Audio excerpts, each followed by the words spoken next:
اچھا، تو آج کا ہمارا موضوع ایک ایسا تصور ہے جو صدیوں سے مسلمانوں کے دلوں میں ایک امید جگاتا رہا ہے۔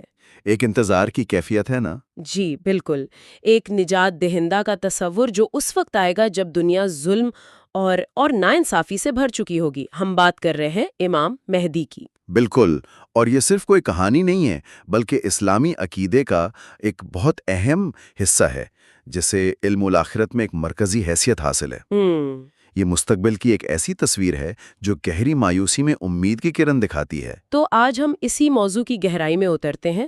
یہ صرف یہ جاننا نہیں ہے کہ کیا ہوگا، بلکہ یہ سمجھنے کی کوشش ہے کہ ان واقعات کے پیچھے حکمت کیا ہے، ان کا مطلب کیا ہے، اور یہ تصور آج ہمارے لیے کیا معنی رکھتا ہے۔ جی، تو چلیں شروع کرتے ہیں اس سوال سے کہ وہ دنیا کیسی ہوگی جس میں ان کا ظہور ہونا ہے۔ جب ہم کہتے ہیں کہ دنیا ظلم سے بھر جائے گی تو اس کا عملی مطلب کیا ہے؟ دیکھیں، یہ ایک بہت اہم سوال ہے۔ جب ہم ظلم کی بات کرتے ہیں تو یہ کسی ایک ملک یا خطے کی بات نہیں ہے۔ یہ ایک عالمی کیفیت ہوگی۔ بالکل، ایک گلوبل فینومینن، مطلب انصاف کے پیمانے ہی بدل جائیں گے۔ طاقتور کمزور کو کچلے گا اور کوئی پوچھنے والا نہیں ہوگا۔ معاشرتی سطح پر اخلاقیات ختم ہو جائیں گی، رشتوں کا تقدس وہ نہیں رہے گا، اور انسانوں کے درمیان سے اعتماد اٹھ جائے گا۔ تو یہ ایک طرح کا منظم انتشار ہوا ہے نا، ایک سسٹمک کیوس۔ بالکل یہی، جہاں قانون صرف کمزور کے لیے ہوگا اور طاقتور ہر قانون سے بالاتر ہوگا۔ اور روایات میں صرف انسانی ظلم کا ہی ذکر نہیں ملتا، قدرتی آفات کا بھی بہت ذکر ہے۔ کیا ان دونوں میں کوئی تعلق ہے؟ بہت گہرا تعلق ہے۔ اسلامی تصور کے مطابق زمین پر انسان کے اعمال کا اثر اس کے ماحول پر بھی پڑتا ہے۔ اچھا، جب ظلم اور گناہ حد سے بڑھ جاتے ہیں تو زمین سے برکت اٹھا لی جاتی ہے۔ برکت سے کیا مراد ہے؟ مطلب قحط سالی، انسان محنت کرے گا، فصل نہیں اگے گی، پانی کم ہو جائے گا، زلزلے، طوفان، یہ سب معمول بن جائیں گے۔ تو یہ ایک طرح کا اشارہ ہے؟ جی، یہ دراصل ایک اشارہ ہے کہ جب انسان زمین پر اپنا توازن کھوتا ہے تو زمین بھی اپنا توازن کھو دیتی ہے۔ یہ انسان کو اس کی بے بسی کا احساس دلانے کا ایک طریقہ ہے۔ یہ تو واقعی بہت تاریک تصویر ہے۔ تو ایسی مکمل مایوسی میں امید کی پہلی کرن کیسے پھوٹے گی؟ ان کا ظہور کیسے ہوگا؟ یہاں سے بات بہت دلچسپ ہو جاتی ہے۔ روایات کے مطابق ان کا ظہور مکہ میں ہوگا، کعبہ کے پاس۔ یہ کوئی بہت بڑی فوجی مہم کے ساتھ نہیں ہوگا، بلکہ بہت خاموشی سے اور بہت روحانی انداز میں۔ اچھا، ایک رات لوگ کعبہ کے پاس ہوں گے جب کچھ غیر معمولی نشانیاں ظاہر ہوں گی۔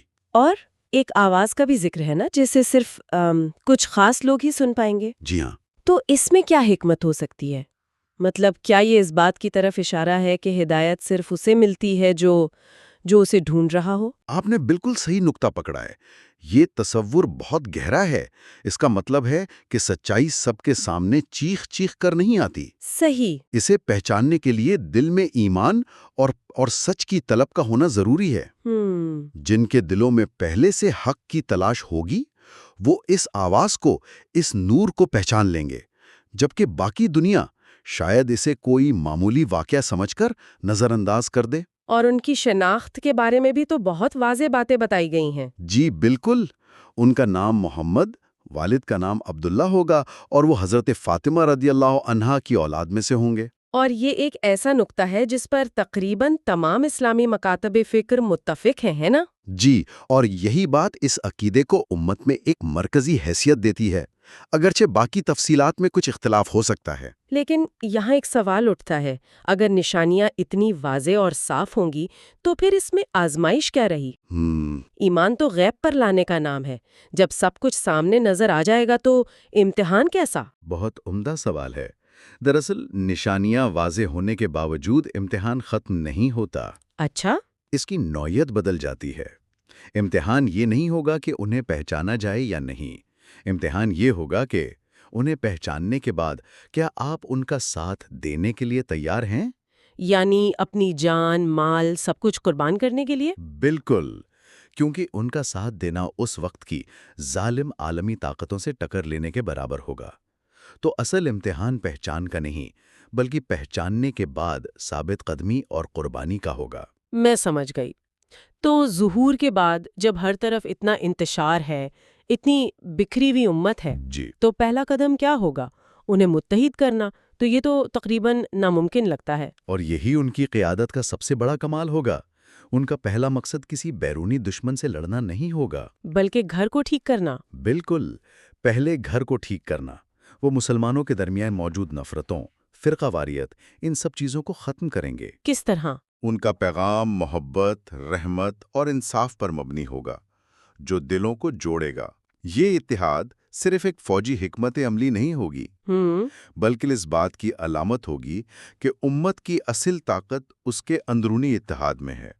جب وہ اندر سے مضبوط ہو جائیں گے، تبھی وہ باہر کے ظلم کا مقابلہ کر سکیں گے۔ اور اس اتحاد کے بعد پھر وہ مرحلہ آئے گا جسے تاریخ کی عظیم ترین جنگوں میں شمار کیا جاتا ہے۔ جی، ملمحۃ الکبریٰ، دی گریٹ وار۔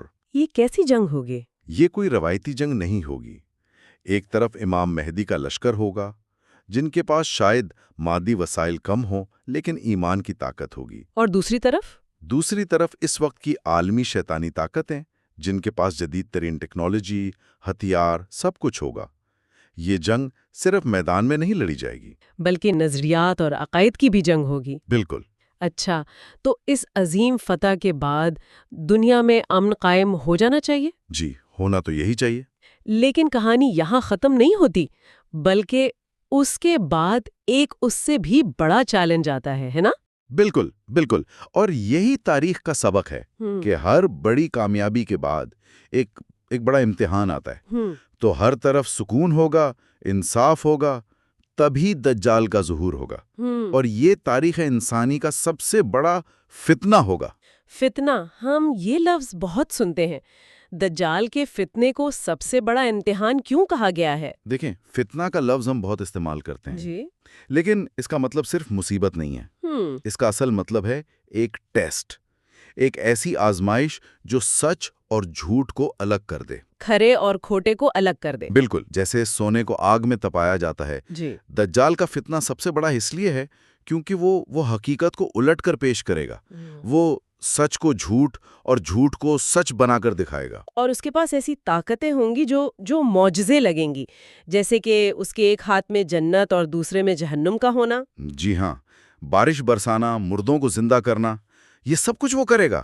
وہ لوگوں سے کہے گا، میں تمہارا رب ہوں۔ تو جو اسے مانے گا اسے وہ اپنی جھوٹی جنت دے گا؟ یعنی دنیا کی ہر آسائش، اور جو انکار کرے گا اسے اپنی جھوٹی جہنم یعنی شدید مشکلات میں ڈال دے گا۔ تو یہ ایمان کا حتمی امتحان ہوگا۔ حتمی امتحان۔ یہ آزمائش اس بات کی ہوگی کہ کیا انسان اللہ پر اپنے یقین کو ظاہری چمک دمک اور مشکلات کے خوف پر ترجیح دیتا ہے یا نہیں۔ یہ عقل کا نہیں، خالص ایمان کا امتحان ہوگا۔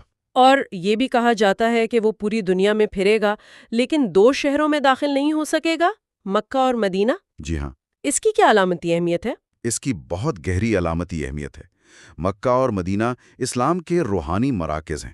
جی، ان شہروں کا محفوظ رہنا اس بات کی علامت ہے کہ فتنہ کتنا ہی بڑا کیوں نہ ہو، وحی اور ایمان کے مراکز ہمیشہ محفوظ رہیں گے۔ یعنی جو ان مراکز سے جڑا رہے گا وہ محفوظ رہے گا۔ بالکل، یہ جغرافیائی حفاظت دراصل روحانی حفاظت کی ایک مثال ہے۔ تو امام مہدی اس فتنے کا مقابلہ کیسے کریں گے؟ ان کی حکمت عملی کیا ہوگی؟ وہ سمجھ جائیں گے کہ دجال کا مقابلہ مادی ہتھیاروں سے نہیں کیا جا سکتا۔ اس کا اصل ہتھیار فریب ہے، دھوکہ۔ جی، تو وہ اپنے لشکر کو دوبارہ جمع کریں گے اور ان کے ایمان کو مضبوط کریں گے۔ وہ انہیں بتائیں گے کہ جو کچھ دجال دکھا رہا ہے وہ محض نظر کا دھوکہ ہے۔ اور اسی دوران جب وہ دمشق میں ہوں گے، جی، جب وہ ایک مسجد میں نماز کی تیاری کر رہے ہوں گے، تب ایک ایسا واقعہ ہوگا جو جنگ کا رخ ہی بدل دے گا۔ حضرت عیسیٰ علیہ السلام کا نزول۔ یہ تو ایک ایسا لمحہ ہے جس کا مسلمان اور عیسائی دونوں انتظار کر رہے ہیں۔ جی بالکل۔ اور امام مہدی کی موجودگی میں حضرت عیسیٰ کا آنا، اس کی کیا خاص اہمیت ہے؟ یہ ایک بہت ہی گہرا نقطہ ہے۔ مطلب وہ ان کی امامت میں نماز ادا کریں گے؟ جی، اور اس کے کئی مطلب ہیں۔ اول تو یہ کہ اسلام اور عیسائیت کے درمیان ایک پل کا کام کرے گا اور بہت سے اہل کتاب سچائی کو پہچان لیں گے۔ صحیح۔ دوم، یہ ظاہر کرتا ہے کہ آخری جنگ میں تمام آسمانی مذاہب کی سچائیاں ایک پرچم تلے جمع ہو جائیں گی۔ اور تیسرا؟ اور سوم، دجال جو خود کو مسیح یعنی مسیح کہے گا، اس کا مقابلہ کرنے کے لیے اصل مسیح حضرت عیسیٰ علیہ السلام خود تشریف لائیں گے۔ تو اب دو عظیم شخصیات ایک ساتھ ہیں۔